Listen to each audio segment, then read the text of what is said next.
इतिहास ने हमें बहुत कुछ दिया, कुछ बहुत अच्छा तो कुछ बहुत ही बुरा।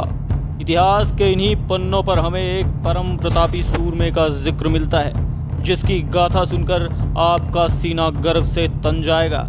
ये कहानी है 35 सालों तक मेवाड़ पर हुकूमत करने वाले हिंदू सुल्तान राणा कुंभा की। आइए आज आपको मेवाड़ के सबसे करारे योद्धा अपराजित राणा कुंभा की महागाथा सुनाते हैं। उम्मीद है आप इस वीडियो को लाइक ज़रूर करेंगे। चलिए शुरू करते हैं। ये बात आज से 600 साल पहले की है, जब सत्ता के लालच में राणा कुंभा के पिता की उनके ही सौतेले भाइयों ने हत्या कर दी। इस वक्त राणा कुंभा मात्र 8 वर्ष के थे। ऐसे वक्त में राणा कुंभा की दादी हंसाबाई ने अपने नन्हे पोते और मेवाड़ की रक्षा के लिए मारवाड़ से अपने भाई रणमल राठौड़ को मेवाड़ बुलवाया। बहन की पुकार पर रणमल अपनी समस्त राठौड़ सेना के साथ मारवाड़ से मेवाड़ चलाया। मात्र 10 साल की बालक अवस्था में कुंभा ने मेवाड़ की राजगद्दी संभाली। इस समय मेवाड़ चारों तरफ से दुश्मनों से घिरा हुआ था। एक तरफ कुंभा के पिता के कातिल कुंभा को भी मारने की तैयारी में थे, तो दूसरी तरफ मालवा, नागौर और गुजरात के सुल्तान मेवाड़ को हथियाने की फिराक में थे। और इधर कुंभा मेवाड़ के राजा जरूर बन गए, पर मेवाड़ की सत्ता पर अभी भी रणमल राठौर का दबदबा था। ऐसे वक्त में चतुर्थ चाल परम बुद्धिमान राणा कुंभा ने मेवाड़ की तकदीर बदलनी चाहिए। ईस्वी सन 1433 तक अपने सभी दुश्मनों को परास्त कर राणा कुंभा मेवाड़ की हुकूमत के पूर्ण मालिक बन गए। जिसके बाद तभी उनके एक पड़ोसी राज्य ने कुंभा को कमज़ोर समझकर उनके राज्य को हड़पना शुरू किया, जिसके जवाब में राणा कुंभा ने अपने सेनापति नाहर सिंह टोडिया के नेतृत्व में एक सेना भेजी। नाहर सिंह अपनी करारी सेना के साथ आबू राज्य पर एक प्रकोप बनकर टूट पड़े और आबू सहित आसपास के 12 ठिकानों को अपने अधिकार में ले लिया। इस इलाके पर मेवाड़ का झंडा गाड़ आए। राणा के इस आदेश पर पूरे इलाके को मेवाड़ के अधीन कर लिया गया। इधर दिल्ली की सत्ता का विस्तार राजपुताने में होने लगा था, तो 20 वर्षीय राणा कुंभा चित्तौड़ से अपने लश्कर के साथ रवाना हुए। उन्होंने कोटा, बूंदी, अजमेर, आमेर और मेवात को विजय करते हुए रणथंबोर में प्रवेश किया। राजपुताने के एक बड़े हिस्से को आज़ाद करवाकर अपने अधिकार में कर लिया। जब कुंभा अपने विजय अभियान पर थे, तब सन 1437 में मालवा की सुल्तान महमूद खिलजी ने मेवाड़ पर हमला बोल दिया और कुंभा के सेनापति दीप सिंह को मारकर कुलदेवी बाण माता का मंदिर तोड़कर माता की मूर्ति मांस तौलने वाले को दे दी। इस बात से कुंभा अत्यधिक क्रोधी हुए। उनकी धमनियों में बह रहा क्षत्रिय खून नसें फाड़ कर बाहर आने को हो रहा था। उन्होंने अपनी सेनाओं के साथ हवा की रफ्तार से मेवाड़ की ओर कूच किया। कुंभा के आने की खबर सुन महमूद पुनः मालवा भाग गया। कुंभा ने अपनी विराट सेना के साथ चित्तौड़ से सीधे मालवा की मुस्लिम सल्तनत में प्रवेश किया और सुल्तान महमूद पर धावा बोल दिया। भयंकर कत्लेआम मचाते हुए कुंभा ने मालवा की पूरी सल्तनत को तबाह कर दिया। सुल्तान महमूद को कैद कर चित्तौड़ ले गए और 6 माह बाद मौका पाकर महमूद कुंभा की कैद से भाग गया। जिसके बाद महमूद खिलजी ने 5 बार मेवाड़ पर आक्रमण किए, पर कुंभा ने 5 बार उसे पराजित करके जीवन दान दे दिया। कुंभा वो दिलेर था जो अपने दुश्मनों को टिड्डी दल की तरह मसल डालता। अपने दुश्मनों से कम सेना होने के बावजूद भी वो अपने दिमाग और वीरता के बल पर युद्ध विजय करने में माहिर थे।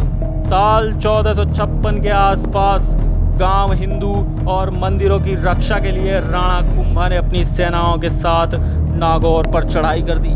कुंभा एक प्रतिशोध की आंधी लेकर नागौर में उतरे और नागौर को अपने कब्जे में करना शुरू किया। और जब कुंभा की प्रचंड सेनाओं ने नागौर के किले में प्रवेश किया, तब कुंभा के 22 नागौर के सुल्तान शमशाली ने कुंभा को अपना अधिपति स्वीकार कर लिया और हर साल राजधानी चित्तौड़ को कर देना स्वीकार किया। कुंभा के आदेश पर नागौर में गौ हत्या और जजिया कर पर प्रतिबंध लगा दिया गया, परंतु राणा कुंभा के लौटने के कुछ सालों बाद ही शम्स खान ने नागौर में गायों को काटना शुरू किया, जिसके उत्तर में राणा कुंभा ने सन 1458 में पुनः अपनी सेनाओं सहित नागौर पर चढ़ाई कर दी। राणा के आने की खबर सुन सुल्तान शमशाली नागौर छोड़कर भाग गया। राणा ने तुरंत नागौर को अपने अधीन में लेकर यहाँ अपने सरदार तैनात कर दिए।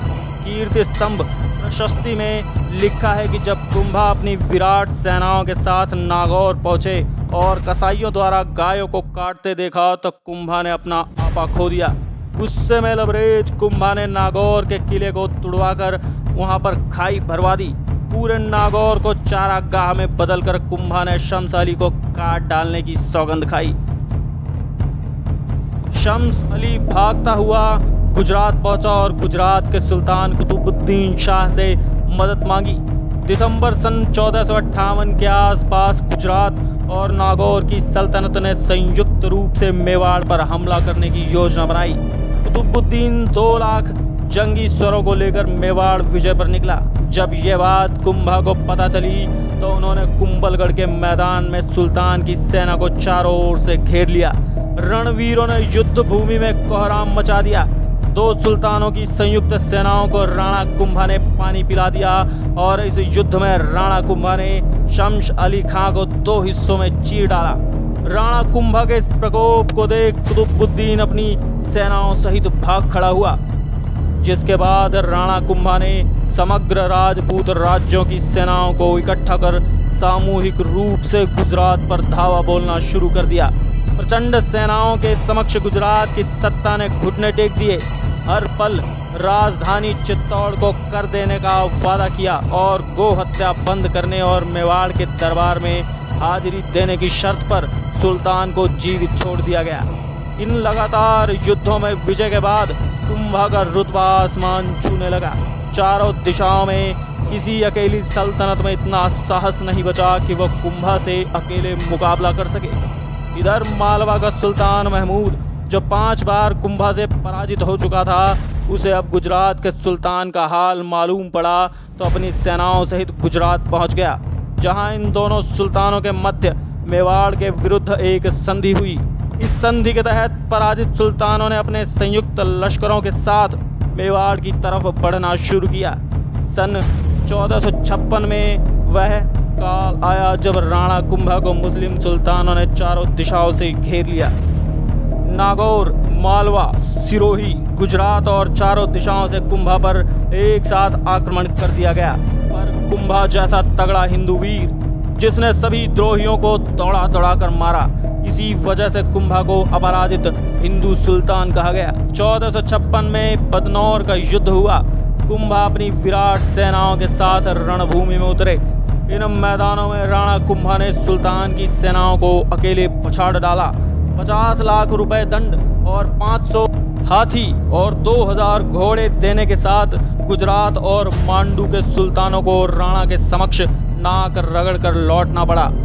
बदनौर के मैदान में सुल्तान की संयुक्त सेनाओं पर विजय के उपलक्ष्य में कुंभा ने यहाँ मां भवानी का भव्य मंदिर बनवाया। इस करारी विजय के बाद किसी भी सल्तनत ने राणा कुंभा पर आक्रमण करने का साहस नहीं किया, जिसके बाद राणा कुंभा ने मेवाड़ में 32 भव्य दुर्गा मंदिर, 30 हिंदू जैन मंदिर और 2000 के करीब गौशालाओं का निर्माण करवाया। कुंभा के काल में विद्वानों को सम्मान, हिंदुओं को कल्याण और गायों को मान मिला। इस कारण इतिहास के पन्नों में राणा कुंभा को राणो रासो के नाम से नवाजा गया। ईस्वी सन 1468 में महाराणा कुंभा ने बैकुंठ की तरफ प्रस्थान किया। चारों दिशाओं का समग्र विजेता अकेला हिंदू योद्धा राणा कुंभा, उन्हें शत शत नमन।